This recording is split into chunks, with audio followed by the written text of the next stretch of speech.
The one criticism I give to a lot of the regulators at the time who are now leaving, like Michael Hsu from the OCC, who lived through the financial crisis, is comparing crypto to the financial crisis, which to me is like the crime of the century. How can you say a technology that's showing new ways of conducting banking, of having possibilities of, as you know, there are people who lose money on meme coins, but there are a lot of people who've created wealth, intergenerational wealth for themselves. How can you say that's a financial crisis?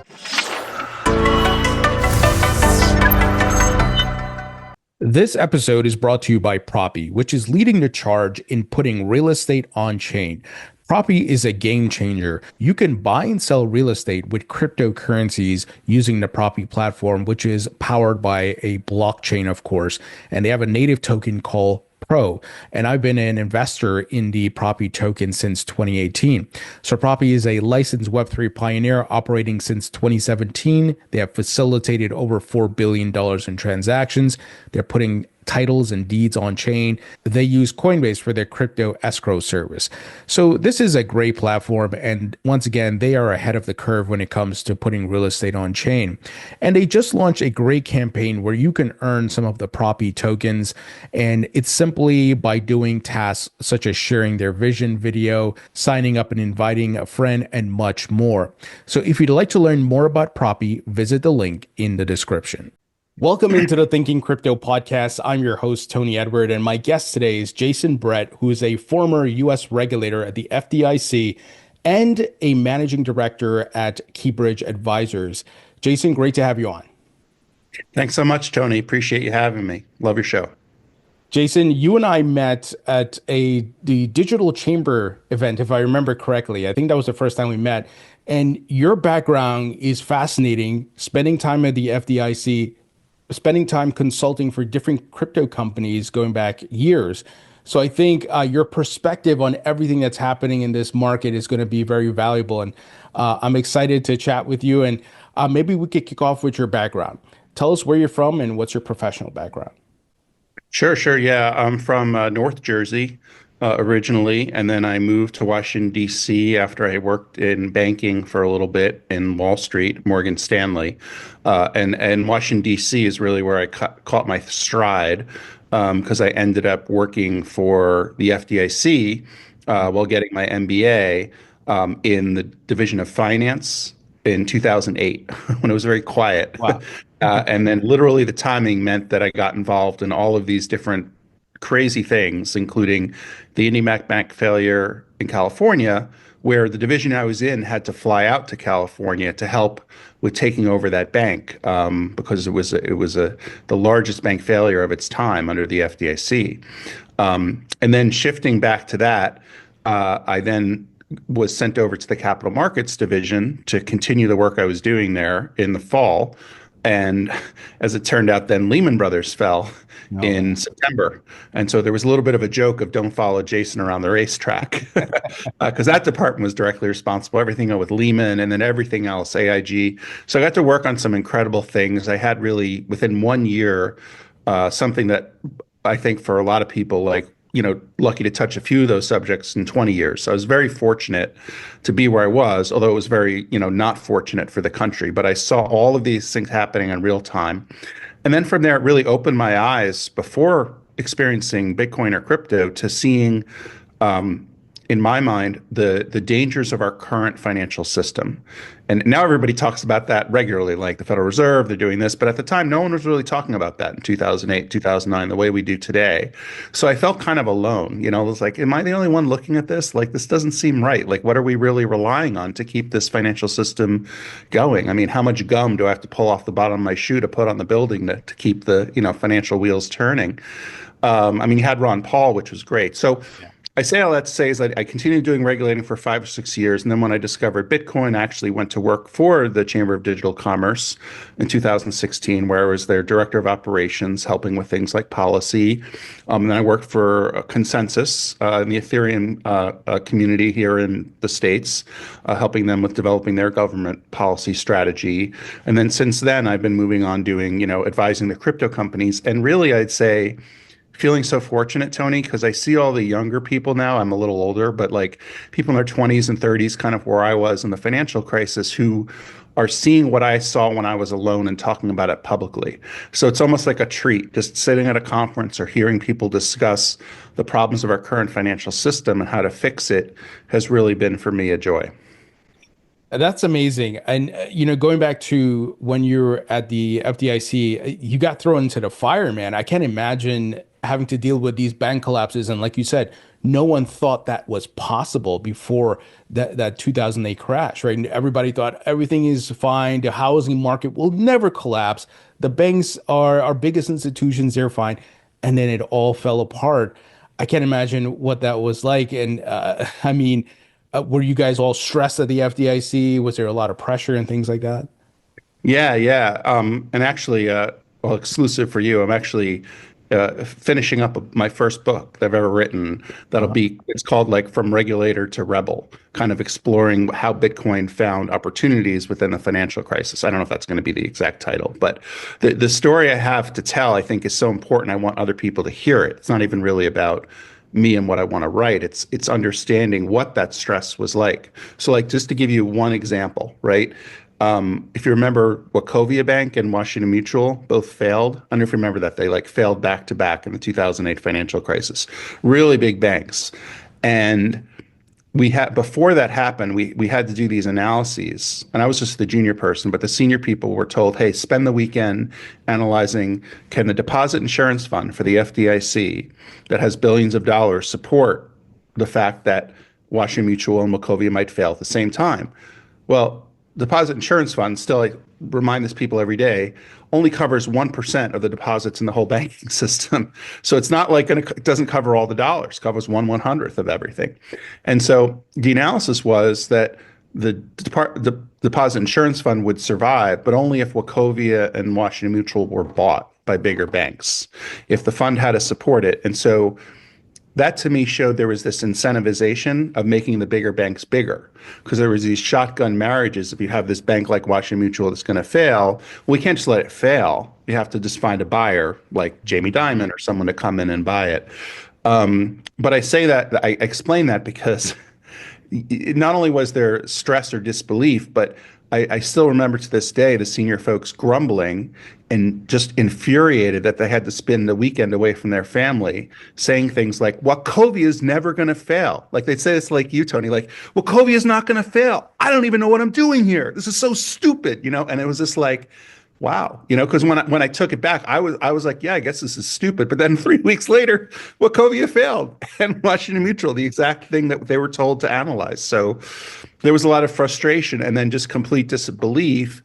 And then when you something happens that you don't believe can happen, like Bitcoin hitting $100,000 or something, you're a little off guard for a while. You're kind of on shaky territory. So then when stuff just keeps hitting you and hitting you, it's like when we see these disasters like hurricanes and everything, it just gets worse and worse to the point that literally people thought in September, like they felt like the building was going to fall down pretty soon.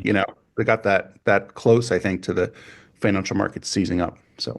Yeah, I'm definitely looking forward to reading your book because I'm sure there's some interesting stories in there. Because that was such a crazy time, and a lot of people look back to that and say, did the real economy die at that point, and will America be the same? And I'm optimistic that hopefully Bitcoin blockchain and all these things can help solve those problems. We don't have a repeat of them, and we can come out of the fire, so to speak, and the ashes rise from the ashes much stronger with a better financial system that doesn't have all those pitfalls in it. Yeah, I get really emotional about this because a lot of people don't realize that, Ben Bernanke, who was the chair of the Federal Reserve at the time, definitely gets credit for saving us out of that crisis. But he was a man who followed the Great Depression, and he was a student of the Great Depression. And in the Great Depression, the problem was the credit markets seized up. Mhm. And so that's why things got worse and worse. So his goal or his modus operandi was to make sure that this credit markets didn't seize up during that timetable. Now, that's a positive thing. Again, I give him credit for that. But the unintended consequence of that is, I think, what we're living with today. Because you saw the Federal Reserve come out with so many programs and bloated their balance sheet to make sure the credit markets didn't seize, that it's like we're left with like a bruise in our arm that's still bleeding, like, and it's now transformed into that was the solution that we came at this crisis from. We'll never know if there was another way to go about solving the crisis. And we're still living with what are very potential dire consequences to our economy because the size of the Fed now is has gotten so large, and still today, I don't think that's changed among government officials. Like if we had a financial crisis tomorrow, I think we'd still try to handle it the same way. I don't think we'd do something different. But Jason, is that like there is no other option because the world is so financialized, so globalized, and our markets are so connected, and the only way in this fiat system, and it goes back to the root of the fiat system, it's not on a gold standard. This is what you have to do unless you move to some sort of hard money system with blockchain with more transparency where you can weed out the fraud, you can weed out the insane leverage that is being piled up and people are doing things they shouldn't. Until we get to that point, this is the fiat system and they have to bail it out because if they don't, it collapses and it could potentially collapse society because everybody's retirement is wrapped up in these assets. So if you let the collateral, the assets go to zero, it's game over. That's a great point. I totally agree with you. I don't think that there's any other way to handle it either, not on top of the fact that we don't really have another game plan. I mean, we do have sort of the Bitcoin maximalists and the focus on like what we could do with sort of the Austrian method, but we also, what I would challenge the Bitcoin maximalists to do, and I'm probably going to get a lot of hate on X now for saying this, is to come up with what the credit system looks like in that world, right? Because there's a fundamental concept that does work in the US, which has to do with as dollars come into a bank, that's at least how we today come up with mortgages and the ability of people borrowing and credit. So is it, the fiscal responsibility of credit? How do we manage that? The truth is we've had a financial crisis every 7 or 8 years. We haven't had one in a while, but also after the Great Depression, there wasn't one. There were some aftershocks. Like to me, I think Silicon Valley Bank and those were sort of an aftershock of 2008. So we haven't yet really seen what the next financial crisis might look like. So they're not abnormal. It's what happens in the fiat world. And that's at least why fundamentally they thought to put things like the Federal Reserve and others in place. What's happened, though, I think, is that you've now seen, and this is a challenge for the feds, is people who are openly criticizing the system on a regular basis, right? And also coming up with solutions. And it's not just, the Bitcoin maximalists, right?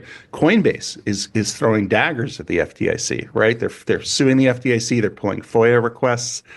I cannot tell you how unheard of that is, that a non-bank is pressing one of the prudential federal regulators. And I see that as a good thing because I think there needs to be a shakeup in how they're doing business, particularly with the reputation risk. That's something that camels that has evolved into something that's really bad. But anyway, to your point, though, I really agree fundamentally that there not only is there not not only would this be the way we would handle another crisis today as we did in 2008, but there aren't many other options on the table. Yeah, and I think going back to you notice much better than I do. It's not that people had mortgages or fractional reserve banking. It was the abuse of it, right? They started giving bad mortgages to people, but yes, there was the category A great mortgages, right? But then there was like the D and the C or C and D, right? The level where no income, no docs, the abuse of it.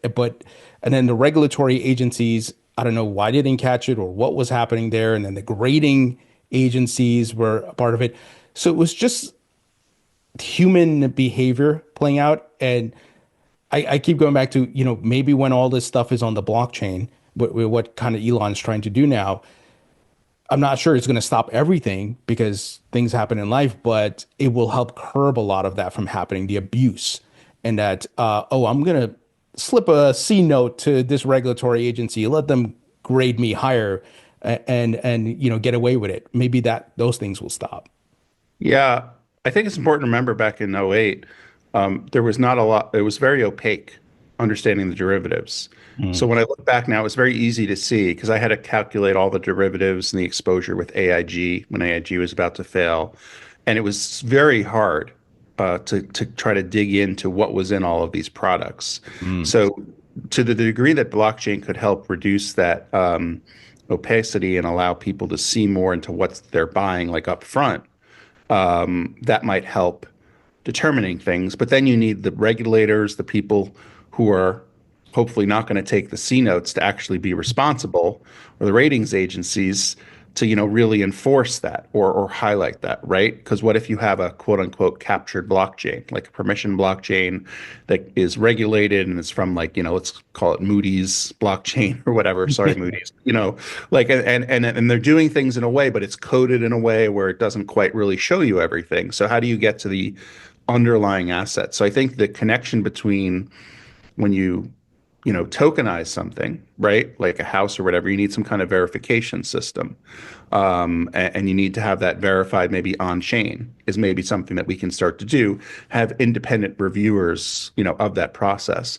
And I think, look, there's always going to be abuse. People always find cracks in the system, yeah. but that is going to take just the fact that we can see it better will reduce that possibility of having this huge buildup of, as you say, all this B and C stuff under the A stuff, and we think it's fine, and then leading at least to another issue in the financial crisis in 2008 was, the credit default swaps, right? Because then people were taking out insurance on the fact that the bonds were going to fail, and then there were short selling companies like Citi.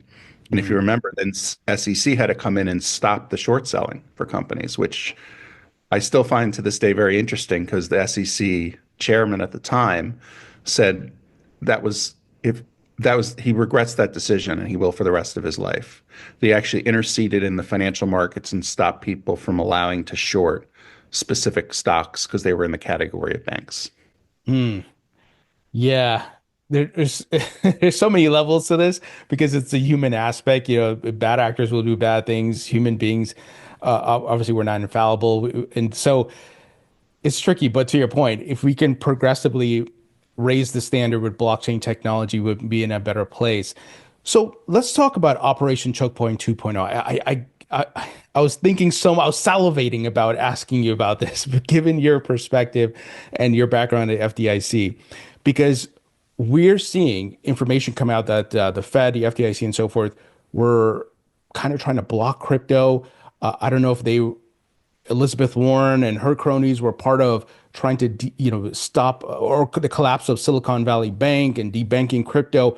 What are your thoughts on this whole situation? Yeah. Well, it's funny, by the way, that I'm former FDIC because I've talked with folks. In fact, I was at a conference a couple of years ago, and I was at a table chatting with Nick Carter, and Austin Campbell, the real like leaders on this stuff. We had a good conversation. I explained my background. I was explaining some things, and as we left the table, Nick said to me, "I really don't like the FDIC that much." And I was kind of like, what if he still doesn't like me that much because I was at the FDIC? But I was like, point taken. And now I can see, yeah, you really didn't like the FDIC that much with what shown. But the truth is, though, Operation Chokepoint, the first one, was very much covert, right? It was not known what was happening. This was really out in the open. I mean, you had the Biden administration saying that there were dangers of crypto in the financial banking processes. So I think a lot of people, a lot of regulators took the message from up high and said, we need to do things to keep this stuff out of the system. Like, we're just not comfortable with it. And we feel like it could lead to a financial crisis. The one criticism I give to a lot of the regulators at the time who are now leaving, like Michael Hsu from the OCC, who lived through the financial crisis, is comparing crypto to the financial crisis, which to me is like the crime of the century. How can you say a technology that's showing new ways of conducting banking, of having possibilities of, as you know, there are people who lose money on meme coins, but there are a lot of people who've created wealth, intergenerational wealth for themselves. How can you say that's a financial crisis? Like, I understand that it's new and technology does disrupt it. And that was my thought about it is it's not like a financial crisis, right? But there's these new technologies. How are the banks going to adapt to it? So the fact that you had people who use their authority to simply shut out a certain technology and therefore shut out certain people trying to build in this country is abhorrent. I think the people that did that, not necessarily the people on the ground, but certainly the supervisors of each of these offices, if they were had a condoning a practice, whether it was written or not, telling to like not bank people or debank people. Particularly, you put in $2 million in the bank, excuse me, for your company, whether you're like Anchorage Digital, you're a bank, and then you pull it the next day. So and you realize very quickly how much power the banks have over you in that regard. So look, I'm human. People at the FDIC and the Federal Reserve are human too. And I like to tell people, don't hate the players, hate the game. The game is really set up in a way where, because of the ratings, if I go into your bank, let's say you're the CEO of a bank, it's camels, right? So I have to analyze what your capital is of your bank, what your assets are, your liquidity, your sensitivity to interest rate risk, earnings, and M, the management part. Now, how do I evaluate you as a management part, right?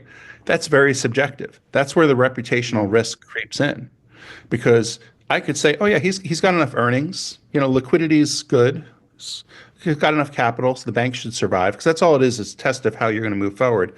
But from a management perspective, you're banking crypto companies. He's insane.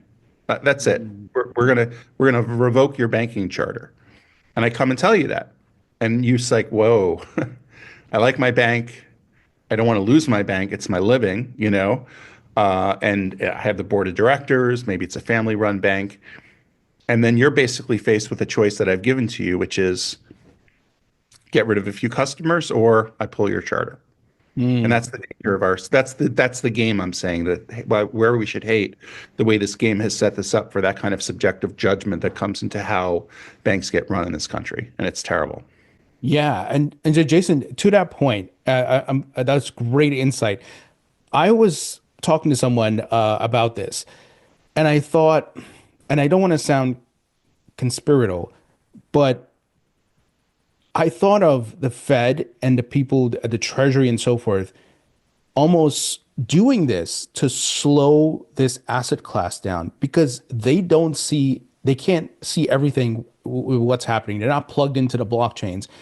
And if you're controlling the currency, right, you're the Fed, your Treasury and so forth, and money's going to Bitcoin and different crypto assets and to stable coins, that's pulling power away and control away from you. And it could get out of hand. Don't get me wrong. I see there from their perspective how that could get out of hand. And then you have collapses happen like FTX and much more. Elizabeth Warren, Gary Gensler, do your job. That's not a public conversation.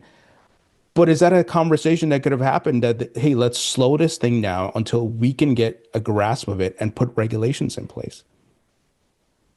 Yeah, I think that's certainly probable that those types of conversation happen. What I really agree with Coinbase and Ripple and the rest of the crypto folks very much as an ex-regulator, and I don't like to beat up on another regulator too badly, but Gary Gensler was really out of line in a lot of ways. Like with the 2008 financial crisis, it was the Fed, us at the FDIC and the OCC that figured out that Lehman had to go bankrupt. That was, the end.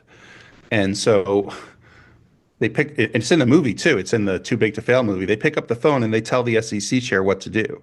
Because the SEC is just this backwater agency. They don't really have anything to do with banking and the financial markets. They have to do with if you're going to fundraise for your company, all that kind of thing.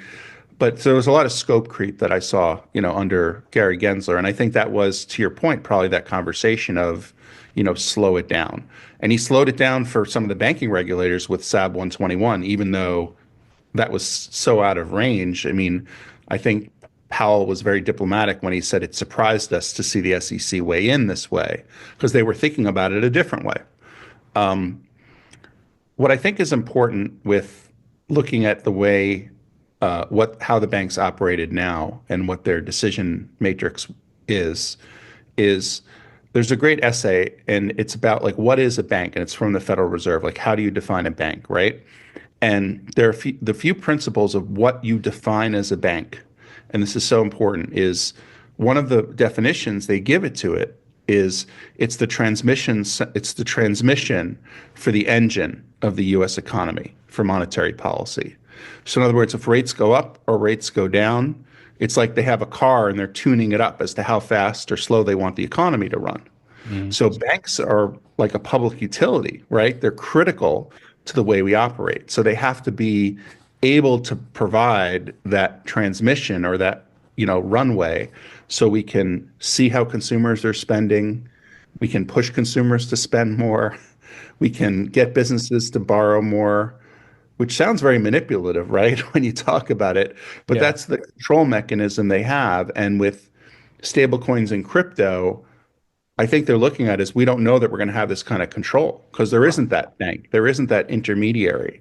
There are these computer programs. I think were they able to understand how they could do the things they can do with a bank today, like control with rates, the transmission of the U.S. economy, FDIC insurance, which is also a definition for a bank, and that's something that Caitlin Long really struggled with Custodia, and that was very unfairly treated on the idea of not having the insurance from FDIC to be considered a bank.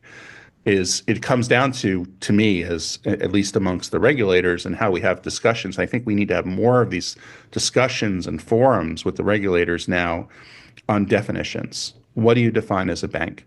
Out of the 2008 financial crisis, the biggest definition that everybody argued about was what's a securitization? Like, what does that mean? What does it mean when you take a mortgage-backed security and you put it in? Like, what's the definition of that term? Should it be on the bank's balance sheet? Should it be off? What's in it? What's not in it? How do we rate it? All these things. And I think now we're at the point with all the debanking and the things on regulators, I think we're on a point where it's not the new word of the 2025 is what is a bank? No. Yeah. Great points. And then as you're saying that, when you talked about control, it's funny how things happen because now Wall Street's here. They have ETF wrappers. So now the government can see how much crypto is going into these ETF wrappers. It's being reported in SEC filings. Stablecoin legislation's coming. I'm assuming all of these stablecoin issuers are going to have to plug in to the government in some way and report to the Fed, the Treasury. Here's how much we're issuing. Here's how much Treasury bonds and all these things we have. And then exchanges are going to come into compliance with KYC, AML. That's already happening, some of it globally. So it seems like the infrastructure is being built for the control. So after the 4 years of massive lawsuits and battles, all of a sudden with TradFi here, it seems things are opening up. Again, I don't want to get conspiratorial, but it's just I sit back and I look at this and I'm like, of course, of course. Yeah, yeah. Well, I think we're at an interesting inflection point, right, with the new administration because we're having newer people come in and new regulators, and there's a lot of openness about crypto and stable coins. I think because people thought we were moving into this deregulated process, there'd be like that people could kind of start to do whatever they want. I think we're kind of witnessing that with the meme coin mania. It's kind of like that. This space has always been the Wild West, by the way. There aren't really clear rules anyway already to define what we can do with crypto. So if you don't realize you're already in the Wild West, if you're buying a specific coin or you don't know why you don't have protections, like sorry, but wake up. This is the Wild West right now. And it got even wilder because you had a new sheriff in town who basically said, hey, it's my rules. And guess what? I'm going to issue my own meme token. You should buy what I'm doing. So it changes the whole game, right? And so, you kind of have this new atmosphere. And I think what you're probably going to see in my mind is you're going to see the meme coin stuff die down as the legislation starts to come into place that addresses XRP and all these tokens and how they're fit into commodities with CFTC, or if it is a security, how it fits in an SEC and how you could move it. So I think you're going to start to see that all lay out when sort of the fun and games are over. And we're going to kind of have the barbed wire that kind of change the Wild West forever with these regulations.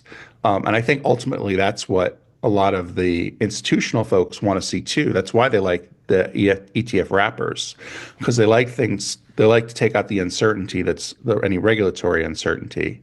And so when you look at where we're going now, we get stablecoin and market structure legislation. I think a lot of this stuff will calm down. And I think, not from the conspiracy standpoint, but the traditional financial institutions kind of always figure out a way to win, you Yeah. know? That And I that's think yeah.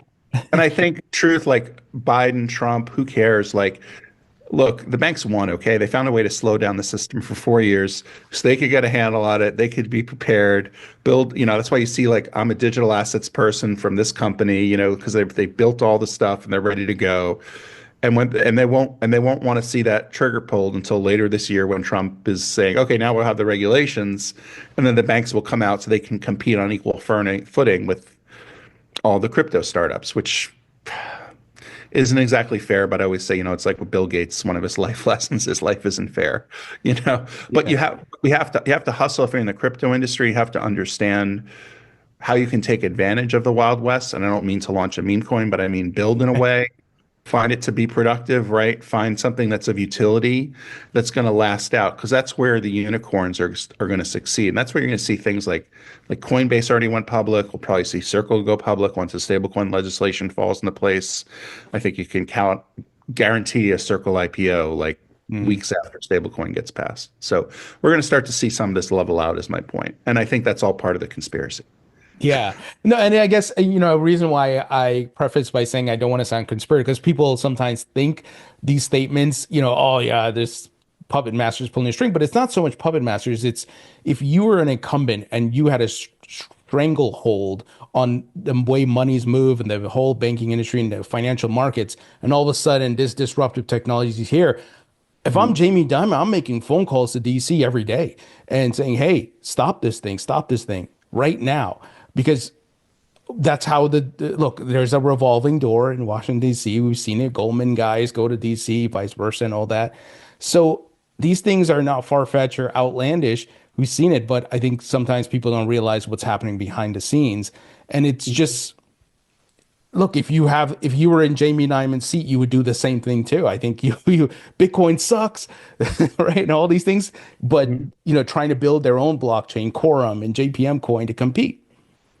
Yeah. Yeah. Definitely. Now, Sob 121 gets repealed, right? FDIC said, hey, we're going to loosen the restrictions. Jason, what are you expecting from these banks? Do you think they're going to launch their own stable coins? We know they're going to launch custody, crypto trading. Do you think they launch their own stable coins as well? Yeah, I think that's long been the premise, right? Of JP Morgan being able to launch its own like JP Morgan coin, right? And what that might look like. I think you're going to see PayPal be very competitive, right? They stress in that hearing recently on stablecoins that they believe it's something more of a payments mechanism than a banking mechanism. I think the banks are going to want to own the issuance of stablecoins mainly as a way of getting customers, right? Because it's a great way to onboard new customers into your bank. The other thing that's going to be interesting is people talk about how we might be going back to sort of the wildcat banking era in the late 19th century, Mhm. where I think you're going to see state stable coins. You might see the Wyoming stable coin, So I'm like, meeting you somewhere out in Missouri, and I'm like, hey, I got some New York stable coins from JP Morgan. You're like, oh, I got some Wyoming stable coins from Caitlin Long. Like, who has what? Like, how do we, are they dollars? Do we have to go back and test, like, is Wyoming better than New York? So I think I don't know if people will be quite ready for if there's like different stable coins, but I'd say though that at least the federal legislation makes it all backed by a dollar.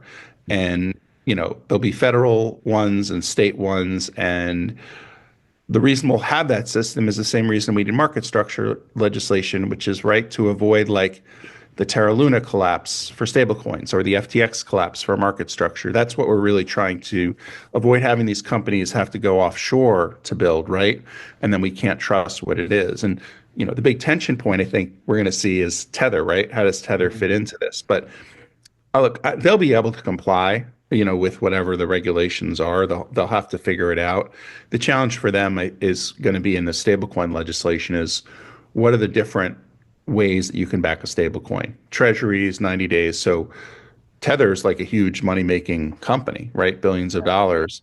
If they have to change their asset mix and that's going to affect their income, that's a going to be a real pain point for them. So they're going to have to kind of do the cost benefit of, do we stay in the US? We kind of have to because we're a US stable coin.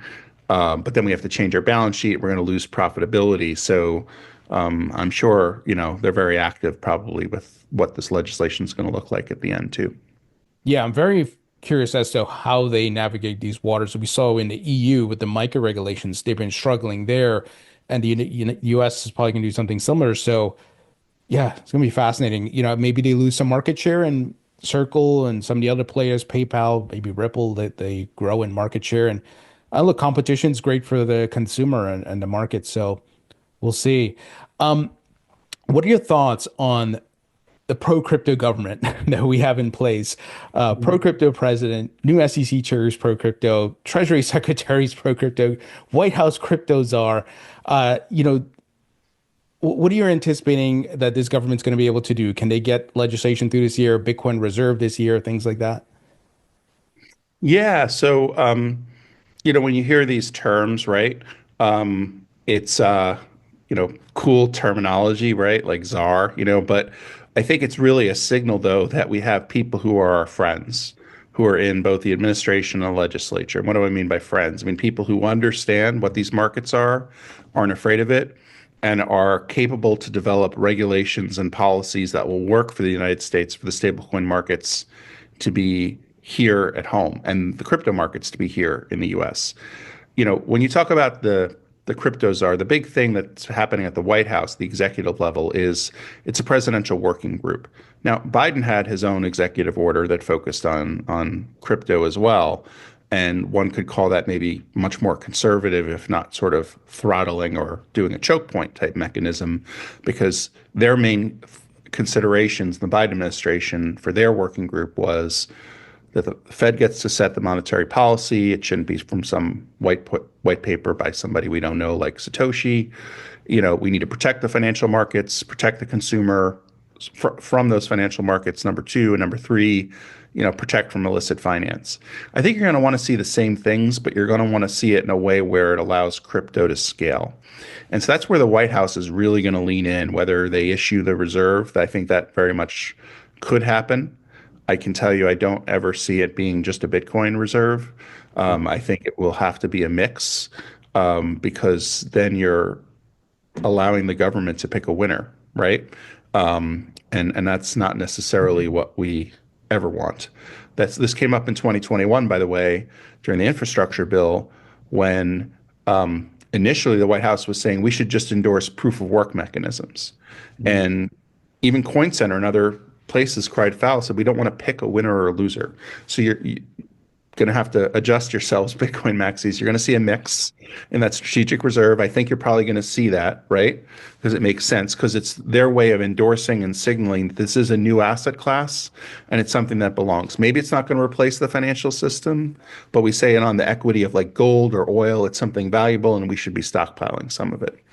And that can be done really through the executive. On the legislative side, obviously, we've created the bicameral working group with Chairman Tim Scott and French Hill on the banking side, and GT from Pennsylvania, as well as Bozeman, from the Senate on the agriculture side. And that's really important because those are the two committees, the agriculture that oversees the CFTC, and then you have the financial or banking committees that oversee the SEC. So all four of them had that press conference with David Sachs. And so that means that there's these four corners of Congress working together and coordinating with the White House on what that legislation is going to be. And when you have that kind of a legislator that's authorized, meaning they're authorized by the White House in a sense of that what they do, the White House will support it, they won't veto it. You have all of the framework, right, for success. And I think that the SEC crypto task force that Hester Pierce is doing is going to address things on the micro level, like kind of in the meantime, this is what's going to smooth out until we maybe get the legislation later this year. So I'm very optimistic that we'll see something, but there are going to have to be some concessions made to the Democrats, because remember, in the Senate, it isn't just 50 votes or majority. You need 60 votes to get it to be a vote. So right now that's seven senators who are Democrats. Now we know Kristen Gillibrand's a friend, but we have to find six other Democrats who are going to be willing to adjust to this and say it for this legislation to actually pass. So it becomes a numbers game, which it often does with these things, in Congress. We're going to have to see how that plays out in the next few months. Yeah, for sure. And that was great perspective and insights on the infrastructure bill, and even that we not necessarily a Bitcoin strategic reserve, but a digital stockpile with different crypto assets. Mhm. Hard question for you. With that in mind, let's say we build this digital stockpile.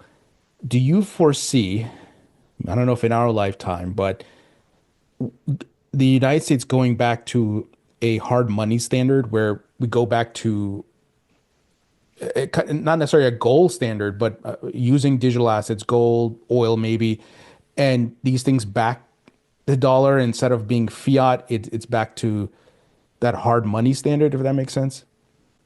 Yeah, I absolutely do. If you look at the history of our country, we've had these ebbs and flows.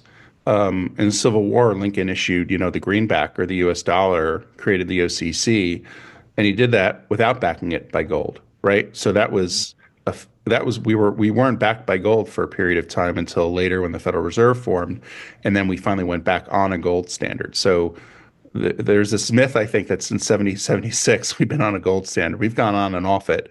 And in fact, you can actually go to the history books to look at the conversations Lincoln had when he felt he had to issue that to win the Civil War. And he apologized. He says, I know this isn't gold and silver, but like it's kind of like, please have faith in this. And then it even got to the point where the Secretary of Treasury wanted Lincoln to put "In God We Trust" on the first dollar bills. And if you look at it, the first greenbacks don't say that because Mm. Lincoln said, I don't want to say something like "In God We Trust" because it's really just a piece of paper, you know? It's just back. So we've gone in ebbs and flows. So it's actually a very easy question to answer. We've been off, of a standard where we just have fiat, the coin we have now. And so I could see us cycling to where definitely probably something like Bitcoin or gold or other things that we say this is going to be the new way we standardize our money. And as everyone says, why we need a whole new sort of Bretton Woods 2.0 to decide what that future might look like. So I think that that'll be over our lifetime. That won't be tomorrow, but I think maybe over the next 10 or 20 years, we might see something like that come to fruition. I can't wait to see that happen. Especially as we go to a more digital world and everybody's going to be using possibly stable coins, right? And digital assets. It would probably be very easy to transition over because it's all going to be in the blockchain, and hopefully we have transparency, what Doge is trying to do, and we know they have the actual reserves, right? There's a wallet that holds Bitcoin, Ethereum, XRP, whatever, and then here's some gold. We know it's tokenized. We know it's in Fort Knox, and here's our oil reserves. We know we have X amount of barrels and whatever, right? And we can verify via the blockchain. That would be pretty great. Absolutely. Absolutely. The one interesting challenge I think you're going to see, because I've heard this from the Democrats, and this is my sort of a thought for your audience, is the argument over stablecoins once the legislation passes as to how banks try to adopt stablecoins. And I've heard some of the Democrats say as far as they want to consider stablecoins like bank deposits. And if you think about that, that's a very slippery slope, right? Because if you just have stable coins, that means we have cash like in our wallet. And that's kind of like what PayPal, in other words, saying this is just for payments. That's why PayPal's like just for payments. It's not banking, no banking. But if you think about it, if you're the banks and you can offer these stable coins, at some point you can offer these stable coins in a way and then say, well, it's like a deposit on the bank.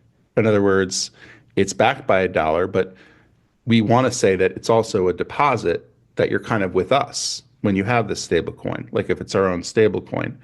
And if you get that, to me, and I just thought of this actually on your show as you've been talking, it's been such a fascinating conversation, is because then you actually get to the point of then the banks and the federal regulators can sort of use the stable coins the way that we use deposits now to kind of regulate the economy. So I think one thing you might see come up that won't be apparent at first, though, is this fight over how stablecoins are really considered as the banks and the traditional institutions try to pull stablecoins into the way they work today, right? So what is a stable coin, right? Is it going to be these dollars we have in our crypto wallets or now in our bank wallets that isn't really used to rehypothecate, or will at some point the banks lobby and try to change the bill to say, yeah, we want to do rehypothecation, we want to, spread out the wealth and, lower the one-to-one standard. So I think that's going to be something to keep on the radar too.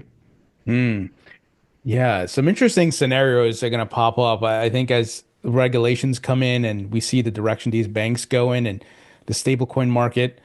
I know a big narrative, and I think it makes sense, is that if the United States can get stablecoin legislation right and U.S. Treasuries are backing these stablecoins, it could help preserve the world reserve currency status. Some of that being challenged by BRICS nations, and look, there's alternatives, right? Some nations could use Bitcoin if they want, opt out of the dollar. Do you agree with that thesis? Yeah, I think, although if we look at El Salvador, they kind of opted to go with both the dollar and Bitcoin. So I'd say overall that's probably on track. Tony, I think that ultimately we're going to see a lot of countries, whether it's Tether or Circle, see the value of the way stablecoins work today. It's this amazing technological development that has these breakthrough capabilities. It's fast, it's quick. It allows us to go through, very, very, makes things easier from a payments perspective. Could be a way of storing cash for some people in a digital realm. So it's a real game changer, right? It's going to do things, and I think it's going to take the private markets to do that, right? That's why we're not going to have like a CBDC or whatever we want to call it today, because then it's not something that's necessarily owned by the government. It's something that's run in a way where it's representing what money is. So that's really the first stage, I think, in what we're going to see is a change the way the world looks at money. So I think that you're going to see the U.S. I don't want to say weaponize, but certainly utilize stablecoins to make sure we stay on top. And I think that's why you see such support from Democrats as well as Republicans. Remember, Maxine Waters introduced her own Yeah. stablecoin, much more restrictive, but they all see the writing on the wall. And this all goes back to 2019 when, Libra came out and they're like, well, we don't want Yeah. Mark Zuckerberg to be the new face of the US dollar. We need something to do it. And now we're kind of here today. And I think this will be the final result of what a stable coin, quote unquote, regulated, harnessed stable coin will look like in a way that it can be our fast horse and keep us competitive in the global landscape of the monetary order. Thank you for bringing up that Libra situation because I remember Maxine Waters, she was leading the charge and trying to shut that thing down, right? They were like, no, no, no, no, we're going to have a hearing where this is not happening. And in hindsight, you look at this, what's happening, and in context of what you just said, Facebook had the ability, because they're in multiple countries, to create their own world reserve currency if they wanted to, with what they were trying to do. So no wonder that got shut down quickly. Yeah. Jason, I know we're up on time, so I got some wrap-up questions here for you. First is, if you could create your own metaverse, what would the theme be? The theme I think would be golf. I love golf, so there have to be lots of golf with crypto prizes at every hole, and a meme coin is like a booby prize if I don't hit the ball well. Rapid fire questions. Favorite food, Spaghetti, favorite musician or band, Led Zeppelin, favorite movie, The Natural, Robert Redford, baseball, yeah, movie. Yeah. favorite book. Favorite book, Liar's Poker by Michael Lewis about the bond trading in the 1980s. Interesting. Check that out. And then I think I know the answer to this. When you're not working, you're probably playing golf, right? As a hobby. Yeah, golfing, and I do like some model trains and things like that. So yeah. Nice. Jason, I wish we had more time, and I'm looking forward to reading your book. So we'll have to have you on when that book is ready, because you got some great perspectives, man. Thank you so much for joining me. Absolutely. Thank you, Tony.